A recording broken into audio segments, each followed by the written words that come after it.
So good evening, everybody. And as is our practice, we dedicate the learning that we do to the swift release of our hostages. May they be returned home safely to their families and in good health. To the Cholim and the Pitzuim, our soldiers who have been wounded in battle and who are recovering. To the safety of our HaElohim, so that they can be returned victorious and safe and sound, and really to a complete and utter victory over what is modern day Amalek. Amen. So we started last week talking about the third gate of Chovot HaLevavot, and this gate is called Avodat HaElohim, the gate of service to the Kadosh Baruch Hu. And we said that it is building on the other previous gates, the Sha'ar HaYichud and the Sha'ar HaBechina. And we said that once we can fathom as much as we can the presence of the Kadosh Baruch Hu in the world, or in his context, right, which we said was not much, and how we could begin to understand and to see the Kadosh Baruch Hu in our world, not just to see his presence, but to appreciate everything that he does for us every day. We started talking about last week this sense of indebtedness that we get when we begin to understand that the Kadosh Baruch Hu does everything for us. And while we said that this debt of gratitude, if you will, is awakened in us as we begin to consider it, we said that it's not sustainable. And the reason we said that it's not sustainable is for three reasons. We said that we live in the physical world, and the power of the physical world in our day-to-day lives pulls us away from our concentration on our ruchniut, on our spirituality. We also said that the neshama didn't have home court advantage, right? It doesn't feel home in this world, so it can't really relate and thrive in the physical world. And the third thing we said is that our physicality is on the job 24/7, right? Even when we sleep, our body is rejuvenating and we're getting all sorts of benefits to it. And our neshama is really only active when we call upon it, right? When we're davening, when we're learning. So he or she doesn't get a chance to really recover. And we said that in order to balance it out, that the Kadosh Baruch Hu gives us, in addition to these natural tendencies, which are internal, he gives us external impetus for us to work on our spirituality. And this causes hitorut. This causes an awakening for our neshama. And we said that this obligation, this external source, is called Torah. Okay, so we have something that works on us internally and also externally. So first I want to define for everybody, to remind everybody, how the Chovot HaLevavot, HaBavkei Ibn Pekuda, defines service to the Kadosh Baruch Hu. This is very broad, and we will get to much more specific definitions in a little bit. But he says service is defined as a beneficiary submission to his benefactor. In other words, the debt that we owe the Kadosh Baruch Hu for all the chesed that he does for us every day, every hour, every minute, obligates on us to do what he asks us to do. So we asked it, but we are not going to do this. We are not going to dedicate ourselves to this task unless we really want to. If we're not motivated to serve the Kadosh Baruch Hu, we're not going to do it. I mean, that's just human nature. So the next step in the journey in this Sha'ar talks about these motivators and seeing how they actually work individually and how they interact and support each other. So the first one of these motivators, we said, is serving God out of something called yira. Now, yira is defined as fear, right? Or fear or awe. But the way he understands it, it is serving the Kadosh Baruch Hu because of external factors. Either you're afraid of punishment, or you are doing it for a reward. Right? So both of these things fall under this title of hero, which is a little different than how we typically think about it. And we're going to call this, like we said before, this motivator is going to be called Torah. The other motivator arises out of our natural tendency to want to return a favor. When somebody opens the door for you, your natural tendency is to say thank you, right? And to think well about them.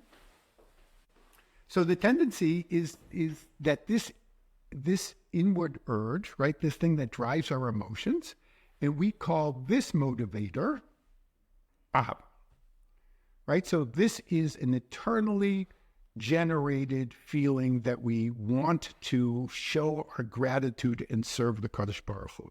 And both of these motivators play an important part in our Avodat Hashem. And the Chovot HaLevavot says both of them are praiseworthy. And they said both of them, right, individually, can lead us to a Yeshua and lead us to Olam Haba, right? But they lead us there in different ways and perhaps with different consequences. So that having been said, the question is, which is better, right? Is it better out of ahava? Is it better out of yira? Is one secondary? Is one primary? Does one lead to another?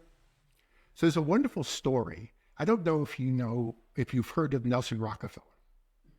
Nelson Rockefeller was the governor of New York from 1959 to 1973. When he was elected governor, he had two individuals who really helped him attain the governorship. Afterwards, they called him in one at a time and they asked the first one, "What do you want? What can I give you?" So he said, "I want this position." He listed all the things he wanted. He said, "Fine." The second one came in and he says, "What do you want?" He says, "Nothing." So he means nothing. He said, "I think you're going to be a good governor. I don't want anything from you. I want you to do a good job. I support you. I'm not looking for reward." So which of those two individuals do you think Rockefeller thought highly of? The one who asked for nothing. And how do I know that? Because in subsequent times, the one who did it who came back, the first one, came back and said, "I'd like to have this and this and this." And Rockefeller said, "You've already been paid."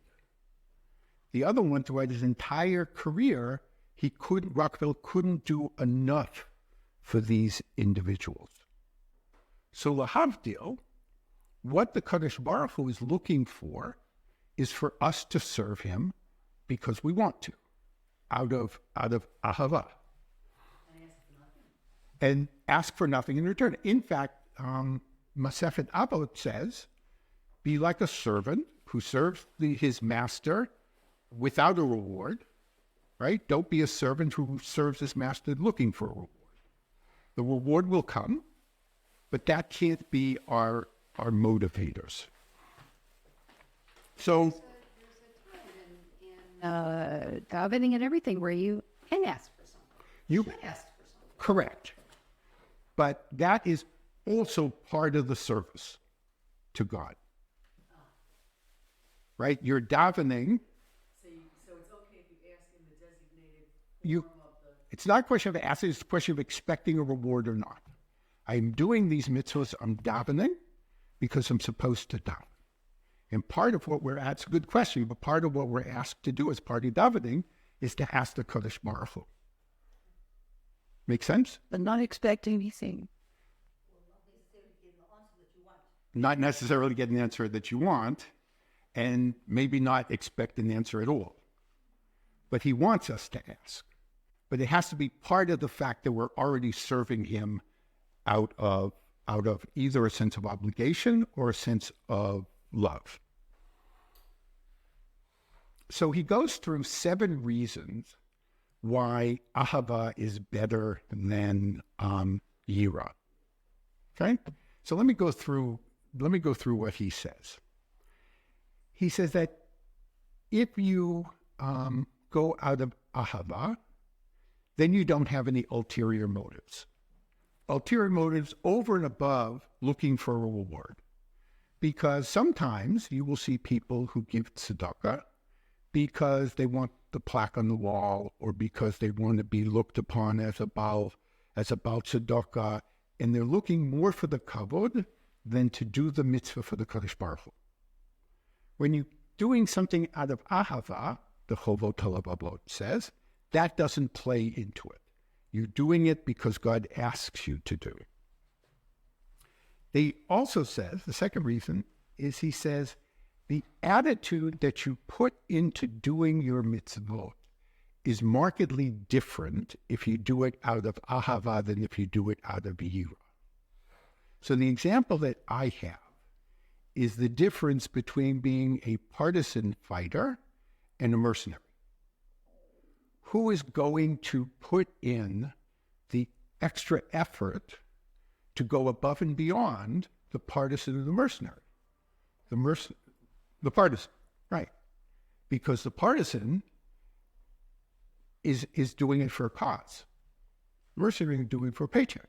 Now they'll both fight, but there's a decided difference in terms of the commitment. So just as a reminder that when we're talking about yira, we're talking about the reliance on an external driver. And when we're induced to serve God through the Torah alone, the emphasis is different.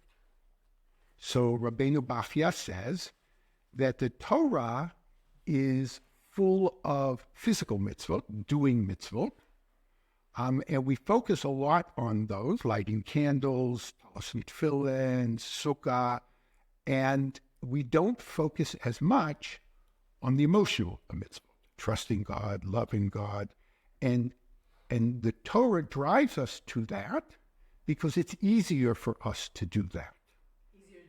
Easier to do the physical ones. And it takes us away, if you will, from putting in the work to do the other. So in that way, according to Rabbeinu Bachya, that he tells us that it is a little bit deficient to rely on Torah alone. So the fourth idea that the Chovot HaLevavot says, and we'll return to this idea in a bit, that there is a process here. And that is that Avodat Hashem through the Torah is preparing us to serve God ultimately through love, through ahava. But what it does is it does the spade work. Here's what he says in source 1. It is much like a seed which is sown in the earth. The contribution of Torah is comparable to tilling the soil, plowing it, and clearing it. Help from God is like the rain that waters it, and what blossoms and is brought forth is what remains in the heart. In other words, that if we do the mitzvot in the Torah and we do them well, the end result is going to be serving God out of love, right? And Torah is just a process to get there. The service of God for his sake only, not in hope of a reward or fearing punishment. The next one is an interesting idea. He said that the mitzvot in the Torah are limited, right? There's just a limited amount of mitzvot you can do. There are 613 mitzvot in the Torah. Today, with the Beit HaMikdash not standing, what percentage of the mitzvot do you think remain? So about 60%. So of the 613, we can still collectively do 369, right? And we have an additional 37 that we can do because we live here in Eretz Israel. But the 630 is much less. On the other hand, the ways that we can think about and love and praise and be dedicated to God is almost infinite. Right? So whereas Torah is powerful, it is not as powerful as what comes from the heart. So he writes, in source 2, our obligation of service to you for your continual benefit for us is without limit, because there is no limit to the variety of the favors that you do. If we thank God for everything that he does, right, there's really no limit to that, right? We had talked earlier that even trees and solid ground and air and all the things that we just accept, they all should bring us to this, and that is an infinite idea. The other thing that he says, number 6 on our list, is there's a fundamental understanding that Torah was given to man because it matched our needs as humans and to guide our behavior, albeit in the service of Hashem Yitbarach. So there's a wonderful Agadata that I have in Surah 3 that we'll go over in a minute, that talks about the angels complaining to the Kadosh Baruch Hu, what is Moshe doing on Har Sinai? That the Torah belongs in the heavens, it belongs to the angels. Are you familiar with this Agadata? And it says, Vayomer Rabbi Yehoshua ben Levi, Rabbi Yehoshua ben Levi said, B'sha'ah she'ala Moshe l'marom, when Moshe went up on Har Sinai, Amru malchei hashared lifnei HaKadosh Baruch Hu. So the angel said to God, Ribono shel ha'olam, ma liyilud ha'isha beinenu. What is this guy doing here? Amar lahem likabel Torah ba. He's here to pick up the Torah, right? It's like it's a takeout. Amar lifanav, so Amru lifanav, so they said in front of him, Chemdat genuza shegenuza lach tisha meot b'shivim ba'arba dorot kodem shenivra ha'olam, ata mevakesh litna levasar badam. This holy document that you have hidden from man for 900 generations, where they get that, not important right now, you're going to give it to him? Ma enosh ki tizkarenu uven adam ki tifkadenu. What is man that you are treating him so well? Hi Adonai ma adir shimcha b'kol. Okay. Amar lo HaKadosh Baruch Hu Moshe. So the Kadosh Baruch Hu says to Moshe, Hakzer lahem tshuva. Go tell them why you're here. Right? Explain to them why you are getting the Torah. He says, Torah she'ata noten li maktib be. The Torah that you're giving me, what's written in it? It says, Anochi Hashem Elokecha asher hotzicha me'eretz Mitzrayim.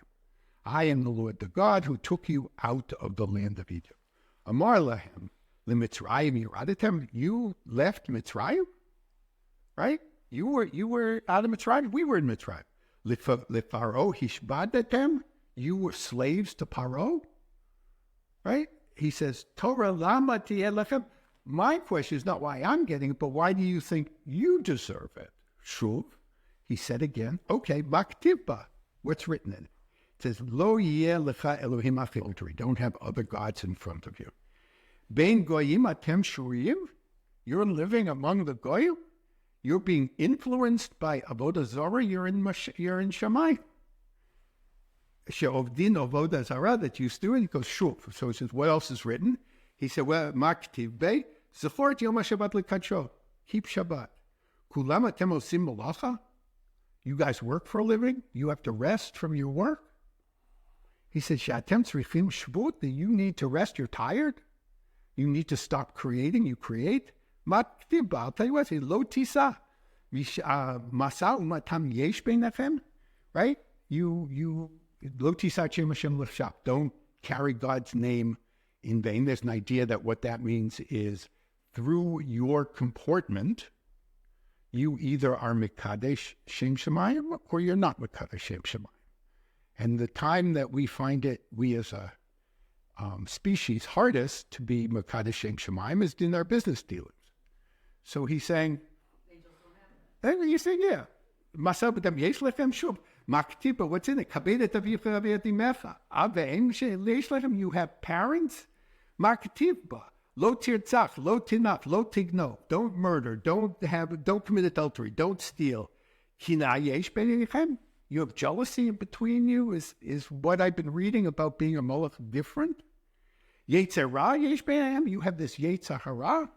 Miyad hodu lo l'kodesh baruch Hu. All of a sudden they said, "Yep, you're right." So what does this have to do?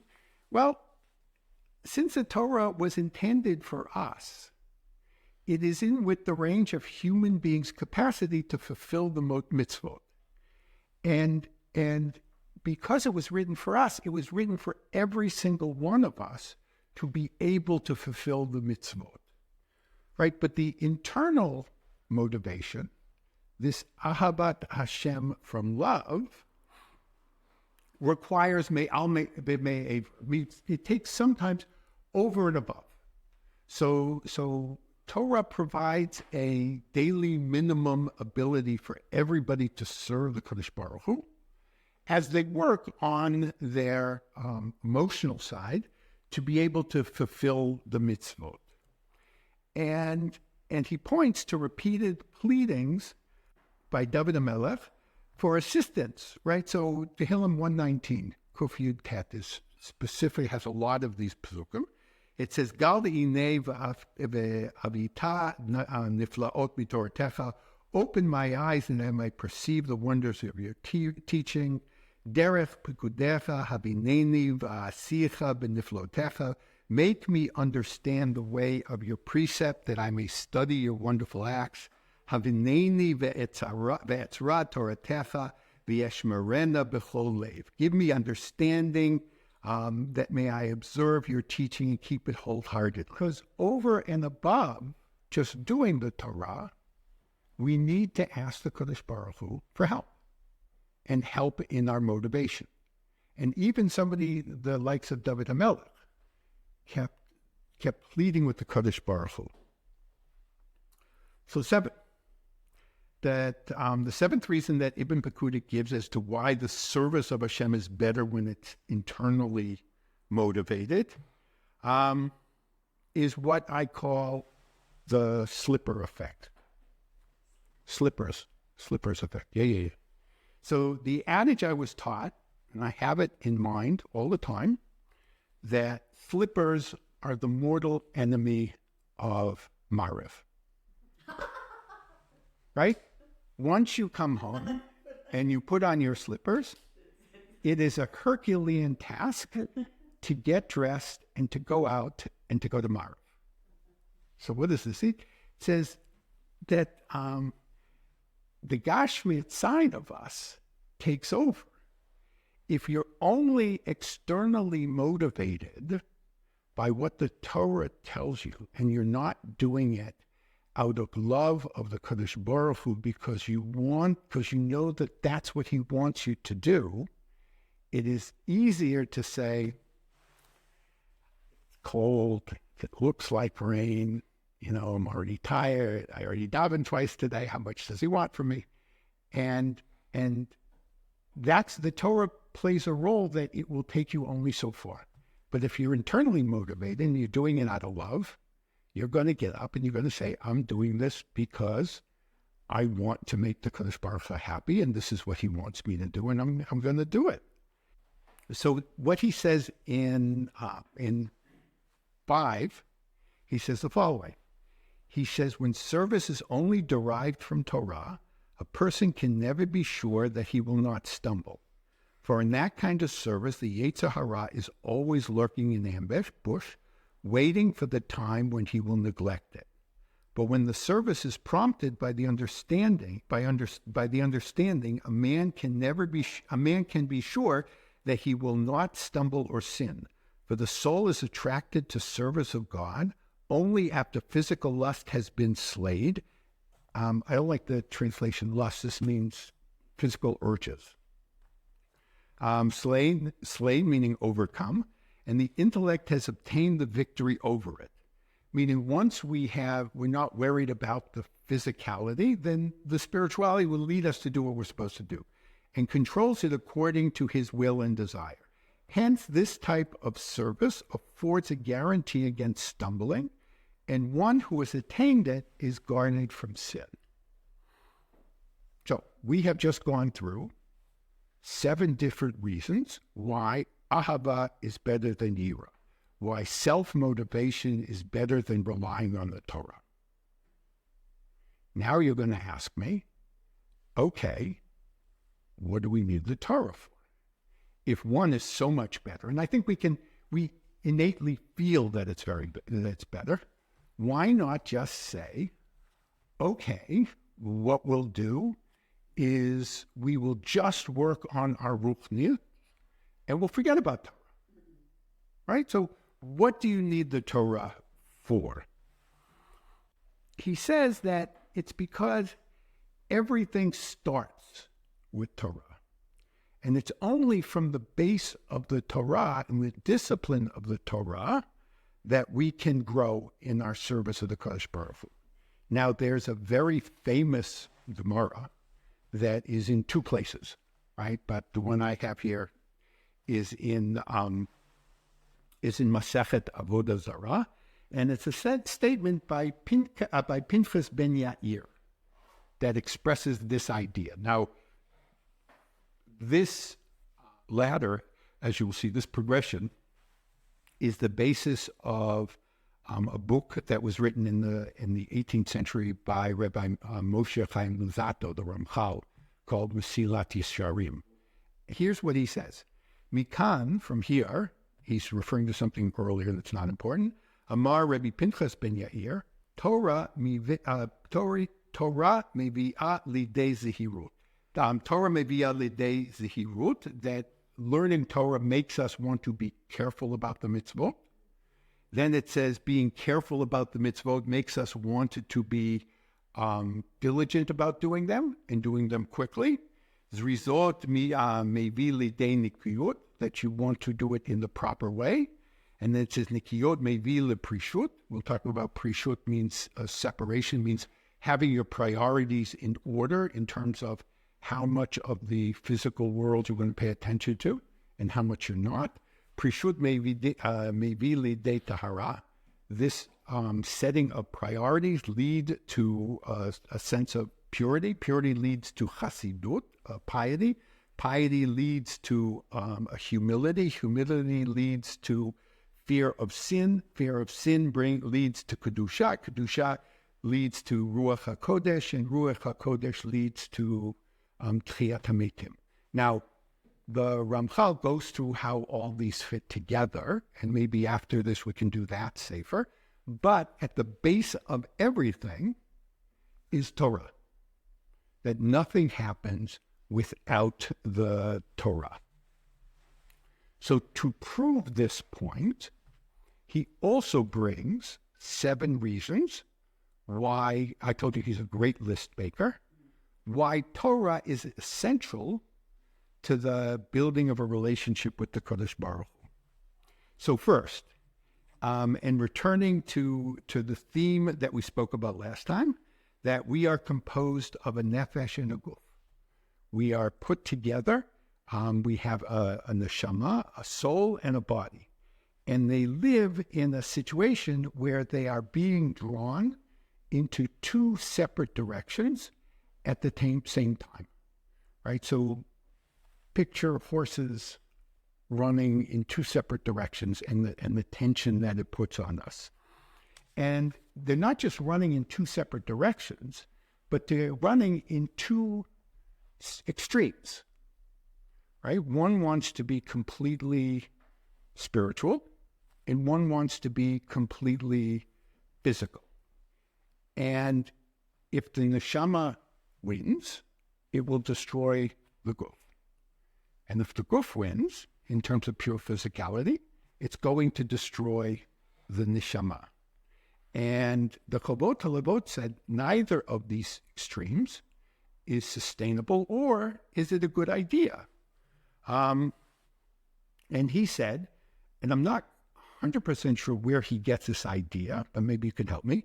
He said the guf, if followed, if left on its own, would bring about the destruction of society. I guess he means that if we were all hedonistic and only looked out for ourselves and the physicality, society would crumble.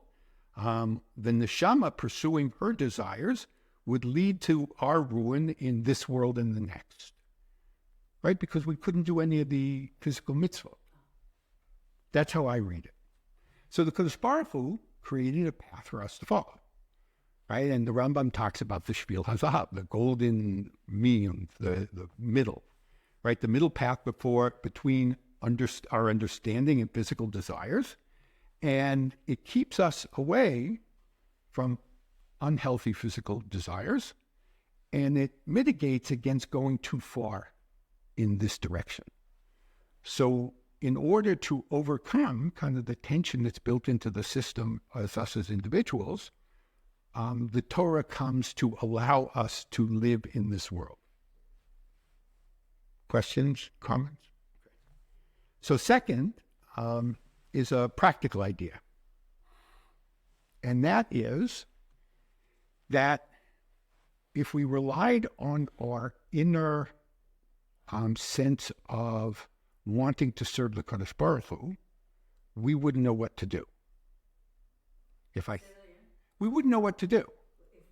If we only relied on inner motivation, right? We wouldn't know that we had to keep Shabbat. We certainly wouldn't know about shatnez, and we wouldn't know about para aduma, and all the things that the Torah tells us that the Kadosh Baruch Hu wants us to do. Now, even if that were true, and we were able to figure out that God wants to daven and God wants us to praise Him and God, right? We wouldn't figure out that we had to give tzedakah.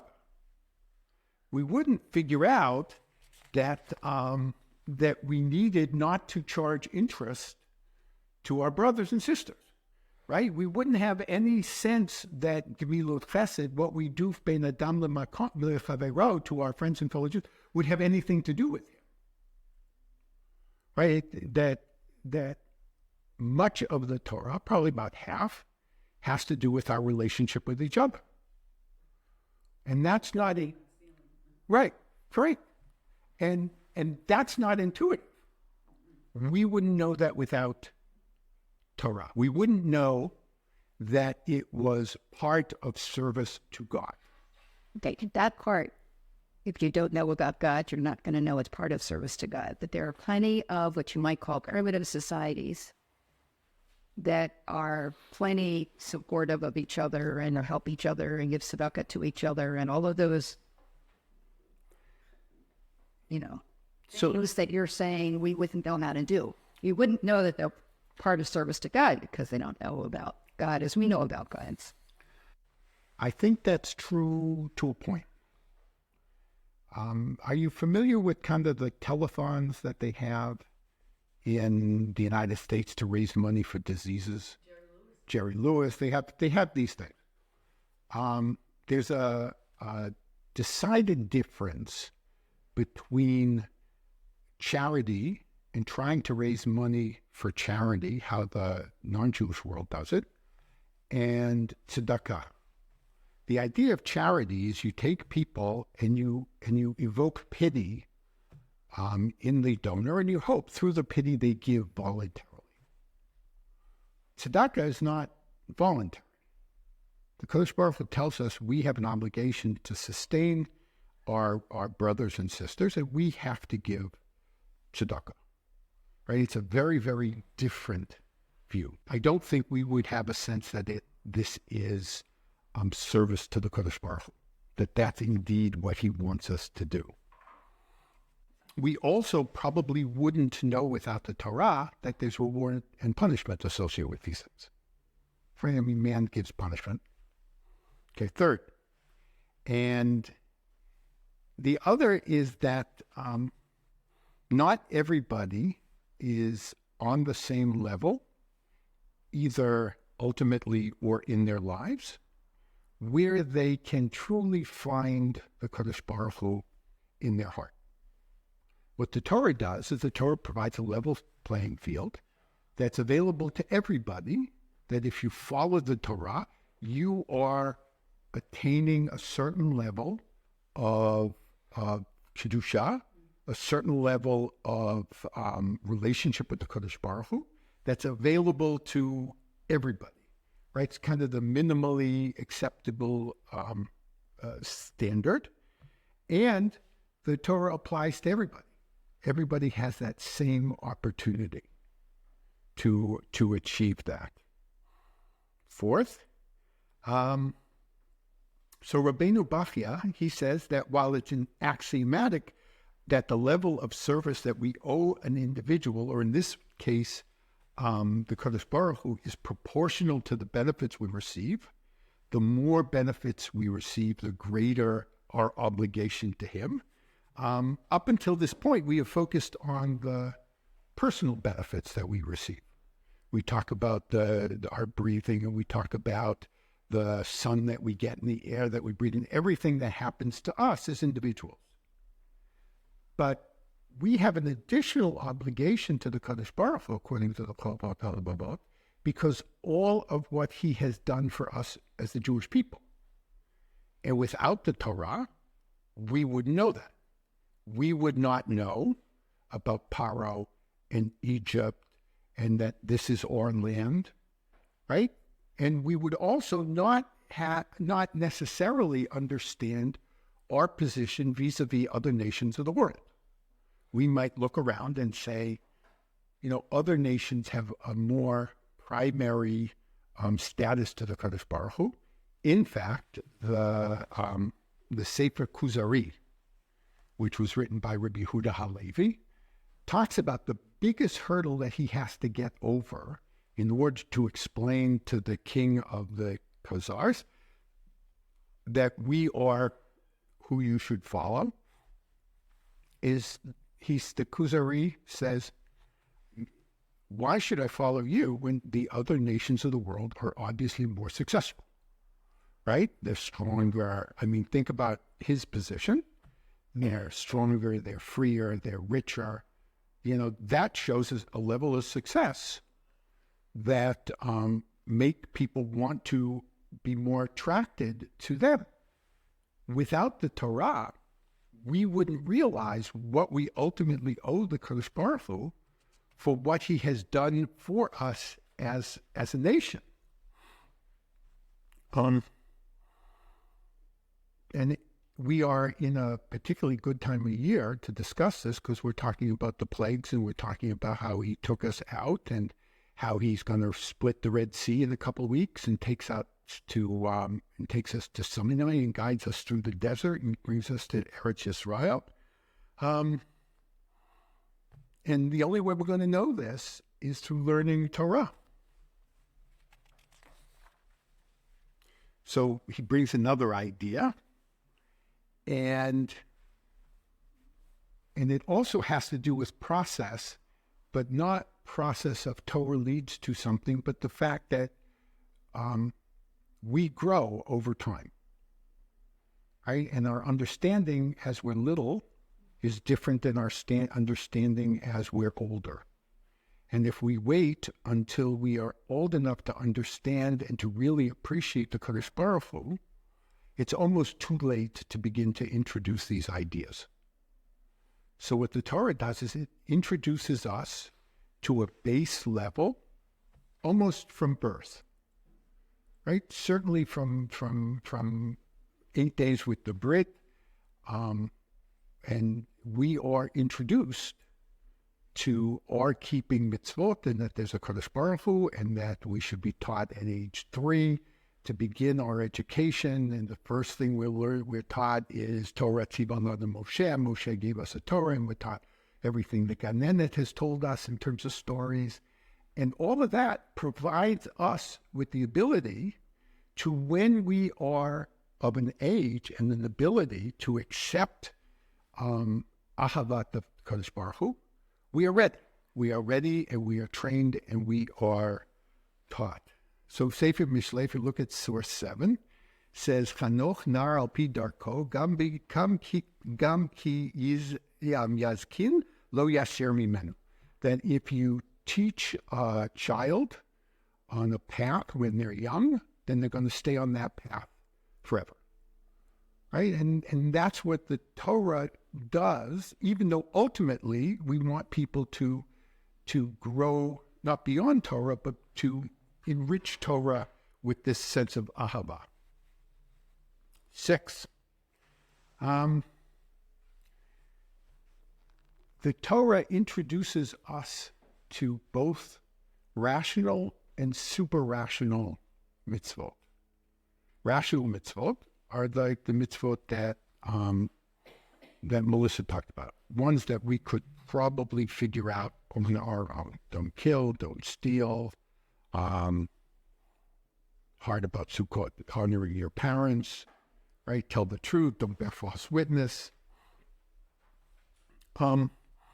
But we also have other mitzvot that are super rational, right? That don't have rationality to it. Hard to explain to somebody shatnez, right? It's hard to explain to somebody keeping kosher.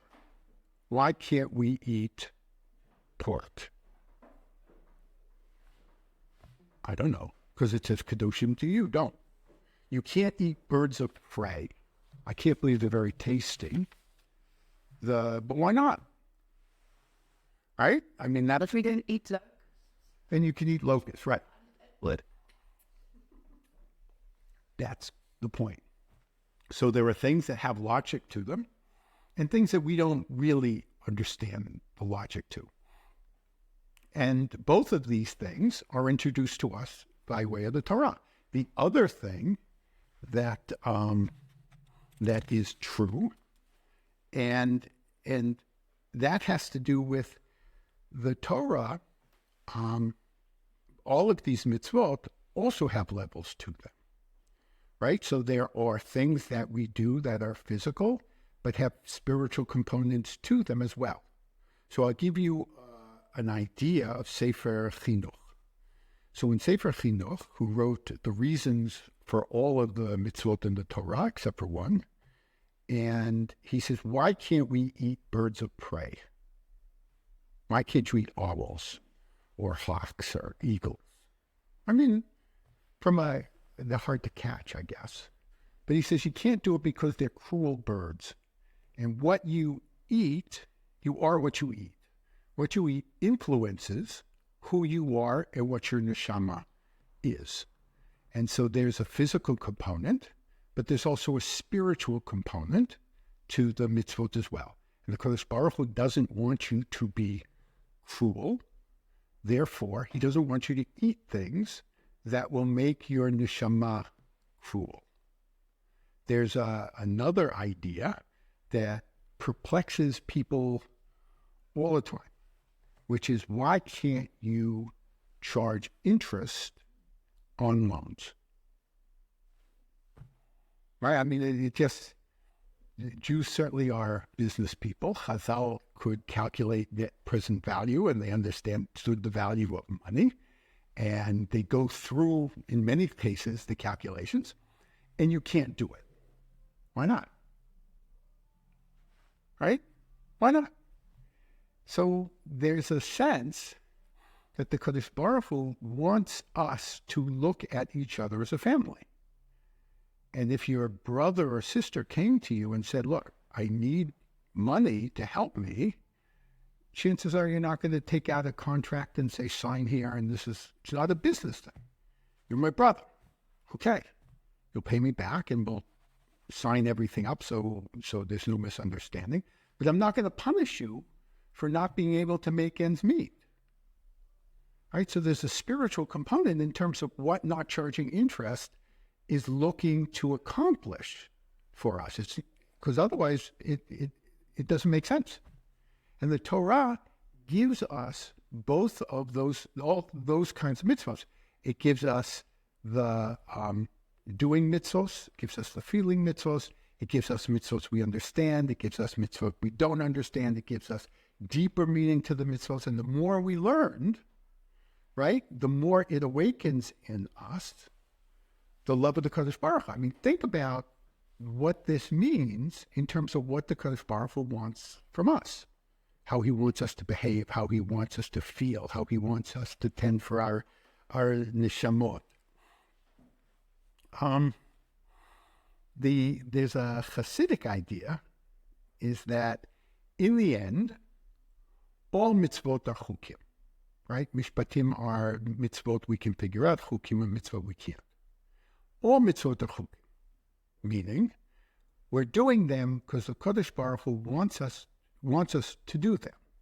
And he asked it to do it for his own purpose. Now we guess at what that purpose might be, and we see some of the benefit to society. But in the end, a chok is something, my friend and me used to call them mommy laws, right? Because I said so. Just do it. That's what you got to do. And that's where the chok, and really all the mitzvot are those. And the mitzvot change, right? Things that we think are mishpatim are no longer looked at mishpatim, but as chok. The example, I don't know if it's PC, but if you go out in the world today, if you go out into the world 50 years ago and said, is the ban on homosexuality a chok or a mishpat?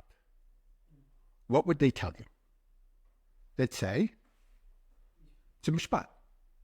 If you went out into the world today and you asked that same question, what are the chances you're going to get it's a mishpat? They're going to say, it's a chok. I don't understand why. So what it tells us is they're all chukim. It's nice if we understand it, but it's not necessary. Seventh and last, and this is a little different than the others, which we talked about the content of Torah, but this has to do with hitorarut. He says that the very nature of Torah, the fact that it was divinely given, and it was given to us by a Navi, gives it importance to follow and importance to look for the divine within the Torah.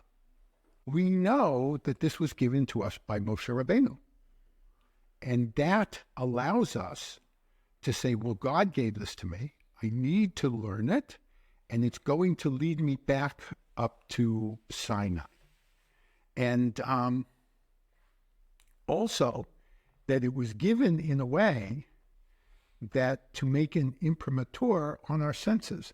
I know that you know this, but I want to read to you just 4 psukim that describe how we got the Torah and what was going on.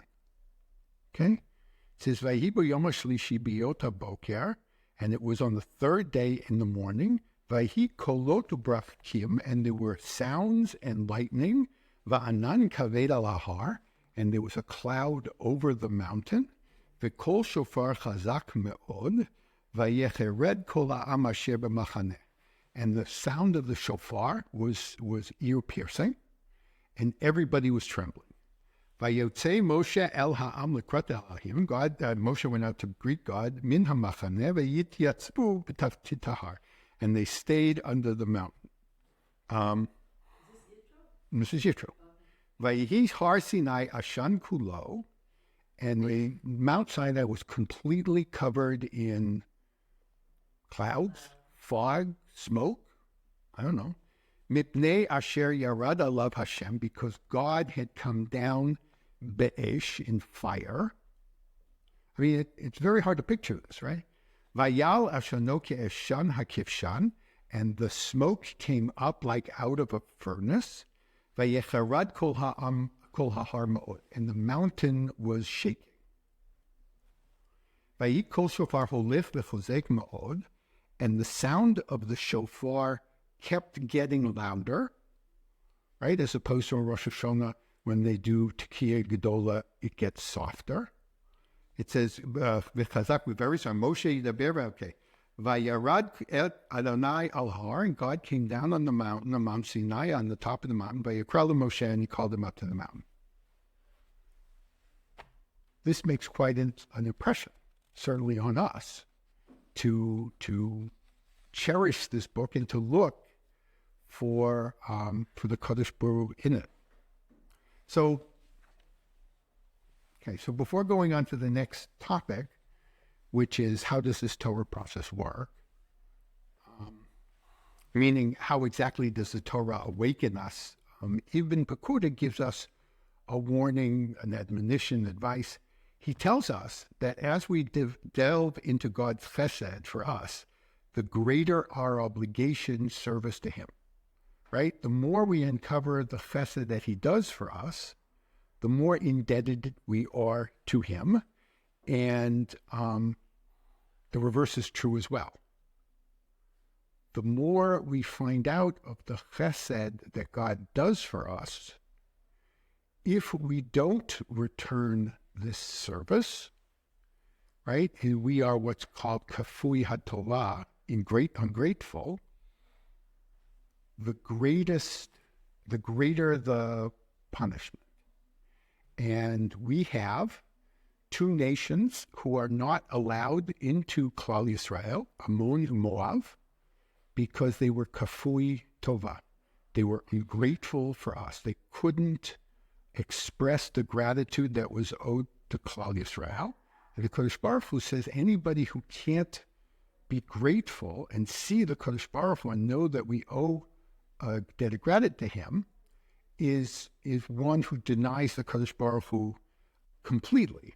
And he says that this debt of gratitude, there is a base level that all people owe God, right? All of the world has to perform the Sheva Mitzvot Midei Noach.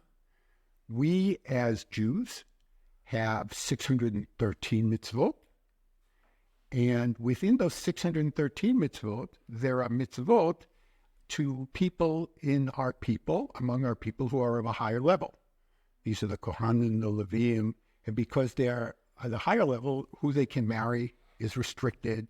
What they can do, what they can't do is restricted, more so than we, because every level, there has to be a reciprocity to the Kodesh Baruch Hu. So there's a wonderful Gemara in Masechet Brachot that you may know, but I'll bring it anyways, that talks about the Malachim, again complaining against us, why God shows favoritism to us, because he is the ultimate judge, and judges are not allowed to show favoritism. So why does he favor us? So it says,